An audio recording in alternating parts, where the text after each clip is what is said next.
ఇక బీఆర్ఎస్ భవన్ లో మాజీ మంత్రి సబితా ఇంద్రారెడ్డి మాట్లాడుతున్నారు. ఇప్పుడు లైవ్ చూద్దాం. సంతోషం. గౌరవ పెద్దలందరూ కూడా ఉన్నారు. రాజేందర్ కూడా కనిపిస్తున్నాడు. చాలా సంతోషం. అందరూ కూడా వచ్చిన వాళ్ళందరూ కూడా స్వాగతం చెప్తా ఉన్నాను. ఒకటి మాత్రం స్పష్టంగా అర్థమైంది. ఒక్క మణికొండ మున్సిపాలిటీకి సంబంధించి ఇక్కడికి వచ్చి ఉన్నారు. ఇక మా మహిళా సోదరి మండలి అయితే ఛాన్స్ ఇస్తే అగ్గి తలగించినట్టుంటారు. కాబట్టి నిజంగానే ఈరోజు రాష్ట్రంలో జరుగుతున్న పరిస్థితులన్నీ గమనించి ఒక 11 నెలలు అయ్యింది కానీ 11 సంవత్సరాలు అయినట్టు చుక్కలు చూపిస్తున్నాడు ఈరోజు ప్రజలందరికీ రేవంత్ రెడ్డి గారు. సో ఎప్పుడు పోతారా, మళ్ళీ ఎప్పుడు కేసీఆర్ గారు వస్తారన్న ఆలోచన ప్రతి ఒక్కరికి వచ్చింది. కింది స్థాయి నుండి పై స్థాయి వరకు, ఒక వ్యవసాయ కూలి నుండి మొదలు పెట్టుకుంటే ఒక వ్యాపారవేత్త వరకు కూడా ఏంటి రాష్ట్రంలో పాలన, కేసీఆర్ గారు ఉన్నప్పుడు ఎట్లుండే ఎట్లా ఉందని ఆలోచన ప్రతి ఒక్కరికి కలిగింది. అదేవిధంగా ఈరోజు మణికొండ మున్సిపాలిటీ తీసుకుంటే తెలంగాణ రాకముందు ఎట్లుండే, కేసీఆర్ గారు వచ్చినాక ఎట్లా మారింది అనేది ఆ ప్రాంతాన్ని చూస్తేనే అర్థమవుతుంది. ఆ ప్రాంతం ఏ విధంగా బాగా డెవలప్మెంట్ అయింది. ఎప్పుడు నేను కేటీఆర్ గారితో గొడవ పడుతుంటే షేర్లింగంపల్లి, రాజేందర్ నగర్, అసలు ఈ 2 నియోజకవర్గాలకు మీరే ఎమ్మెల్యేనా అని అడుగుతుంటే మంత్రి గారికి నేను ఆ రోజు. ఎందుకంటే ఎక్కడ చిన్న సమస్య ఉన్నా డబ్బులు తీసుకుపోయి రాజేందర్ నగర్లో పెడతా అంటుండే, షేర్లింగంపల్లిలో పెడతా అంటుండే. ఈ గల్లీకి రోడ్ లేదు, లింక్ రోడ్ కావాలా, ఇక్కడ బ్రిడ్జ్ కావాలి, నార్సింగ్ దగ్గర రింగ్ రోడ్ దిగాలి అని ఇవే ఆలోచిస్తుంటే మంత్రిగా ఉన్నప్పుడు కేటీఆర్ గారు. సో ఎప్పుడు నేను గొడవ పడుతుంటే అన్నట్టు అసలు ఎమ్మెల్యే గారికి అవగాహన ఉందో లేదో కానీ రాజేందర్ నియోజకవర్గం మీద, షేర్లింగంపల్లి మీద మీకున్న అవగాహన ఇంకెవరికి లేదండి. అంత బాగా డెవలప్ చేసిందని చెప్తుంది. మనం అనుకున్నామా మన దగ్గర సైకిల్ ట్రాక్ ఎట్లా వచ్చింది రింగ్ రోడ్ పక్కన, అసలు ఎక్కడ నొందా? హాయిగా పొద్దున్న లేస్తే దాన్ని చూస్తే సైకిల్ దొక్కనికి రాని మాలంటలో కూడా దొక్కితే బాగుండు అన్న ఫీలింగ్ వస్తూ ఉంటుంది. అంత బాగా చేసింది. సో ఇట్లా ఒక్కొక్కటి ఆలోచించి అంటే ఒక్కొక్క అడుగు వేసినప్పుడు ఈ రాష్ట్ర ప్రతిష్ట పెంచే ప్రయత్నం కేసీఆర్ గారు చేశారు, వారి నాయకత్వంలో కేటీఆర్ గారు చేశారు. ఈరోజు మన గండిపేట లేక్ దగ్గర 100 కోట్లు పెట్టి ఆడ పార్క్ డెవలప్ చేస్తున్నారు కదా. ఎవరైనా అనుకున్నామా? మన అప్ప దగ్గర ఆ కొండలు గుట్టలు ఉన్న ఫారెస్ట్ ల్యాండ్ని ఈరోజు సండే 1000 మంది వాకింగ్ పోతారట అక్కడ. అంటే అంత ఆలోచించారు. అంటే భవిష్యత్తులో ప్రజలకు ఏం కావాలా, ఏం చేస్తే బాగుంటుందన్న ఆలోచన గతంలో కేసీఆర్ గారు చేస్తే ఈ 11 నెలల్లో ఈ రాష్ట్ర ప్రతిష్ట 10 సంవత్సరాల కేసీఆర్ గారు ఎట్లా పెంచారో 11 నెలల్లో నెల తగ్గించుకుంటూ పోయారు. రాష్ట్ర ప్రతిష్ట ఎట్లా దిగజార్చాలనే కంకణం ఈ రాష్ట్ర ముఖ్యమంత్రి గారు కట్టుకున్నట్టు స్పష్టంగా కనిపిస్తుంది. నిన్నగాక మొన్న మేము కొడంగల్ దగ్గర పోయినాం. మొన్న గొడవ అవుతుంది కదా, 3 రోజుల నుండి చూస్తున్నాం కదా. అవసరం లేని దగ్గర ల్యాండ్ అక్విజిషన్ చేసి ఏ విధంగా బాధ పెడుతున్నాడనే చూస్తున్నాం.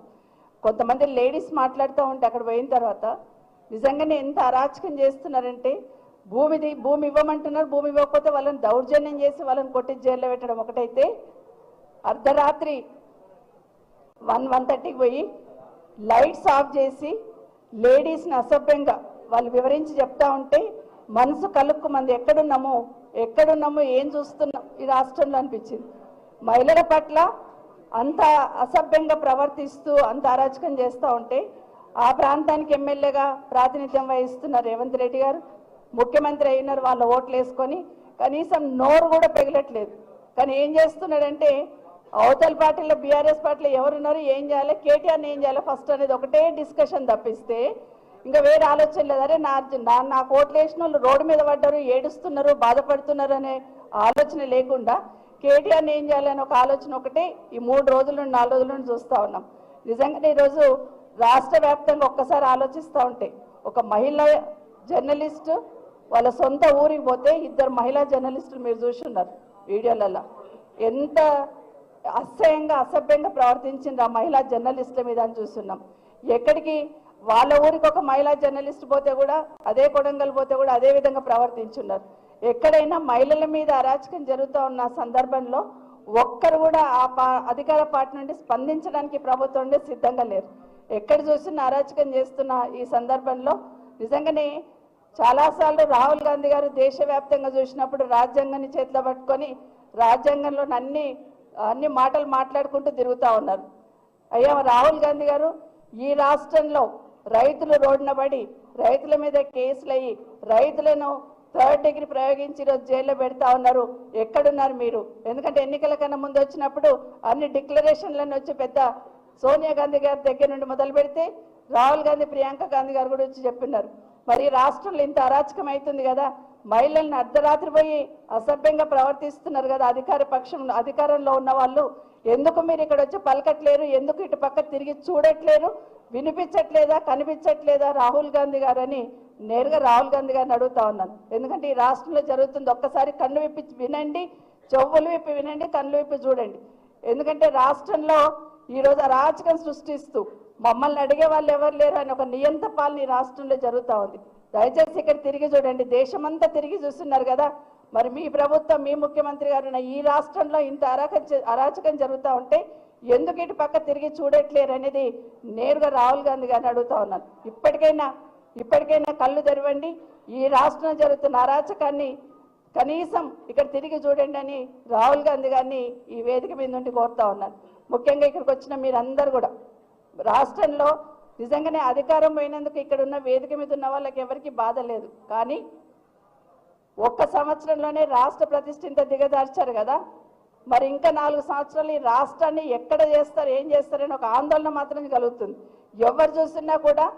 ఎవరు చూసినా ఇలాంటి పాలన మేము ఊహించలేదు, అయ్యో కేసీఆర్ గారిని బోడగొట్టుకున్నామే. ఇప్పుడు ఇంతకుముందు ఆ తమ్ముడు మాట్లాడుతూ చెప్పినాడు, గురుకులాలు పెట్టినప్పుడు ముస్లిం మైనార్టీకి సంబంధించిన గురుకులాలు పెట్టినప్పుడు కేసీఆర్ గారు ఏం మాట్లాడారంటే ఏకే ఖాన్ గారిని అక్కడ ఇన్ఛార్జ్ పెట్టున్నారు.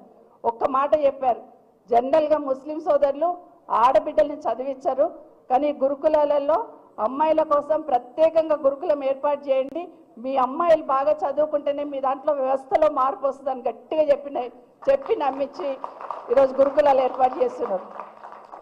1020 గురుకులాలు ఉంటే 650 గురుకులాలు అమ్మాయిల పేరు మీదే పెట్టారు. అంటే ఏ విధంగా ఆలోచించినారు కేసీఆర్ గారు అనేది ఒక చిన్న ఉదాహరణ చెప్తా ఉన్నాను.